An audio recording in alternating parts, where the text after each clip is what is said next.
और इसके साथ लगा आश्रम उत्तराखंड के नैनीताल जिले में कैंची नाम की सुंदर और छोटी सी जगह में है।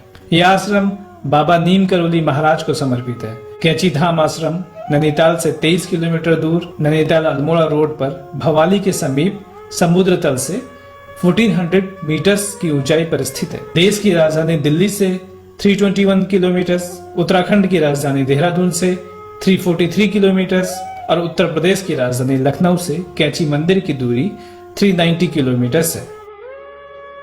बाबा नीम करोली आश्रम में हर वर्ष लाखों श्रद्धालु आते हैं और बाबा जी का आशीर्वाद पाते हैं। बाबा सशरीर अब इस दुनिया में नहीं है, लेकिन उनकी आध्यात्मिक करुणा, दया और आशीर्वाद अब भी श्रद्धालुओं पर बरसता है और उन्हें कितने ही कष्टों से दूर करता है।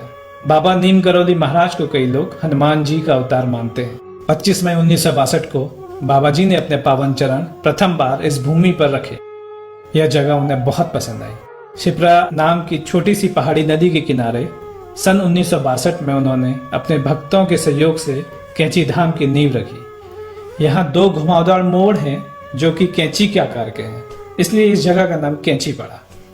कैंची मंदिर का परिसर रोड से लगा हुआ है। कुछ सीढ़ियां उतरकर मंदिर और आश्रम तक पहुंचा जा सकता है। मंदिर के निकट सड़क के किनारे गाड़ियों को खड़े करने के लिए काफी पार्किंग है। एकदम व्यस्त सीजन न हो तो आमतौर पर गाड़ियां पार्क करने के लिए यहाँ जगह मिल जाती है। कैंची प्रकृति से घिरा एक छोटा सा शांत और रमणीय कस्बा है। यहाँ दैनिक सामान की कुछ दुकानें और कुछ रेस्टोरेंट्स हैं। मंदिर और आश्रम परिसर में श्रद्धालु शीतकाल में नवंबर से मार्च तक सुबह 7 बजे से शाम 6 बजे तक और शेष वर्ष प्रातः 6 से शाम 7 बजे तक का दर्शन कर सकते हैं। मंदिर चारों ओर से ऊंची पहाड़ियों से घिरा है और मंदिर में हनुमान जी के अलावा भगवान राम, माँ सीता तथा माँ दुर्गा के भी छोटे छोटे मंदिर बने हुए हैं।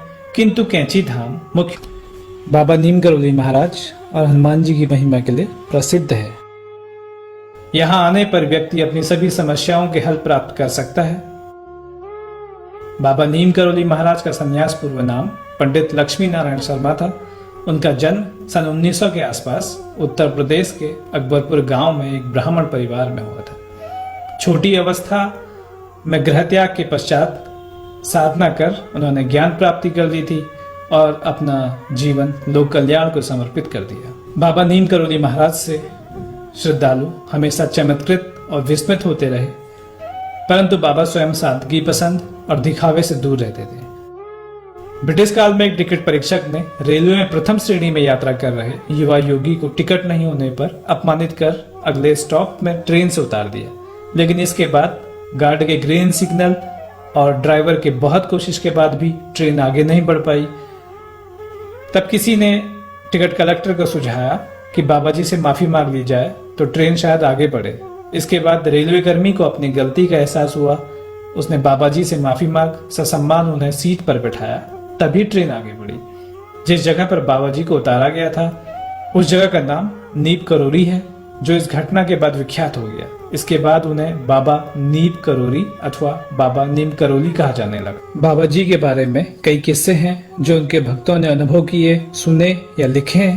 बाबा कहीं भी प्रकट और अंतर्ध्यान हो सकते थे और उन्हें होने वाली घटनाओं का पूर्व से ज्ञान होता था। बाबा नीम करोली महाराज किसी का दुख या किसी की आंखों में आंसू देखते ही द्रवित हो उठते और भक्तों के दुख निवारण के लिए स्वयं कष्ट सहने को तैयार रहते। रिचर्ड एल्पर्ट रामदास ने नीम करोली बाबा के चमत्कारों पर मिरेकल ऑफ लव नामक एक किताब लिखी। इसी में 1943 की बुलेट प्रूफ कंबल नाम से एक घटना का जिक्र है। बाबा जी के कई भक्तों में से एक बुजुर्ग दंपति थे जो फतेहगढ़ में रहते थे। एक समय अचानक बाबा जी उनके घर पहुंच गए। दोनों दंपति को अपार खुशी तो हुई, लेकिन उन्हें इस बात का भी दुख था कि घर में महाराज जी की सेवा करने के लिए कुछ भी नहीं है। हालांकि जो कुछ भी था उन्होंने बाबा नीम करोली महाराज के समक्ष प्रस्तुत कर दिया। बाबा जी वो खाकर चारपाई पर कंबल ओढ़कर लेट गए। बाबा जी रात भर कराहते रहे। ऐसे में बुजुर्ग दंपति परेशान हो गए कि पता नहीं बाबा जी को क्या हो गया है। उन्हें ऐसा लग रहा था जैसे कोई बाबा जी को मार रहा हो। जैसे तैसे कराहते कराहते सुबह हो गई। सुबह बाबा जी उठे और कंबल को लपेटकर बुजुर्ग दंपति को देते हुए कहा, इसे गंगा में प्रवाहित करा देना, इसे खोलकर देखना नहीं, अन्यथा फंस जाओगे। दोनों दंपति ने बाबा जी के आज्ञा का पालन किया जाते हुए बाबा जी ने कहा था, चिंता मत करना, महीने भर में आपका बेटा घर लौट आएगा। जब वे कंबल लेकर नदी की ओर जा रहे थे तो उन्होंने महसूस किया कि इसमें लोहे का सामान रखा हुआ है, लेकिन बाबा जी ने तो खाली कंबल ही हमारे सामने लपेट कर दिया था और हमें आज्ञा दी थी कि इसे न खोलें। तो उन्होंने चादर वैसी ही नदी में प्रवाहित कर दी। लगभग 1 माह के बाद बुजुर्ग दंपति का इकलौता बेटा बर्मा फ्रंट से लौट आया। वह ब्रिटिश फौज में सैनिक था और दूसरे विश्व युद्ध के वक्त वह फ्रंट पर तैनात था। उसे देखकर दोनों बुजुर्ग दंपति खुश हुए और उसने घर आकर जो बताया वह हैरान करने वाला था। उसने बताया कि करीब महीने भर पहले वह एक दुश्मन फौज के साथ घिर गया था। रात भर गोलीबारी हुई जिसमें उसके सारे साथी मारे गए। वह अकेला बच गया। उसने बोला, मैं कैसे बच गया यह मुझे नहीं पता। उस गोलाबारी में उसे एक भी गोली नहीं लगी। रात भर वह जापानी दुश्मन सेना के बीच जिंदा रहा। सुबह जब ब्रिटिश टुकड़ी आई तो उसकी जान में जान आई। यह वही रात थी जब बाबा नीम करोली बुजुर्ग दंपति के घर रुके थे। बाबा जी की कृपा से अनेकों भक्त कृतार्थ हुए। बाबा जी किसी भी लीला का प्रदर्शन करना पसंद नहीं करते थे। बाबा जी अपने भक्तों का बहुत ध्यान रखते और उनके कष्ट निवारण के लिए वो जो कुछ करते वो भक्तों को चमत्कार के रूप में नजर आता। भक्तों के दुख हरने की कितनी ही कहानियां बाबा नीम करोली महाराज के आश्रम में मिलने वाली कई पुस्तकों से जानी जा सकती हैं।